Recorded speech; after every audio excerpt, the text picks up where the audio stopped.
திருப்பாவை 27వ பாசுரம். கூடாரை வெல்லும் ஷீர் கோகோவிந்தா, உன் தன்னை பாடி பறை கொண்டு யாம் பெருசம்மானம். நாடு புகழும் பரிசினால் நன்றாக, ஷூடகமே தோள்வளையே தோடே செவிப்பூவே, பாடகமே என்றனைய பல்கலனும் யாம் அணிவோம், ஆடையுடுப்போம் அதன் பின்னே. பார்ஷோறு மூடு நெய் பெய்தனும் முழங்கை வழிவார, కూడియిருந்து కుళిర్ందే లోరెంబావాయ్. గోవిందా, నీ విరోధుల్ని సునాయాసంగా గెలవగలవు నీవు.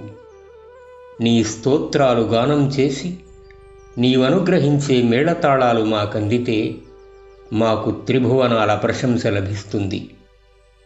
ఎన్నెన్నో ఆభరణాలు, హారాలు, కరకంకణాలు, కర్ణాభరణాలు సింగారించుకుని మేము మేలిమి వస్త్రాలు ధరించి నెయ్యి నిండిన పాలబువ్వ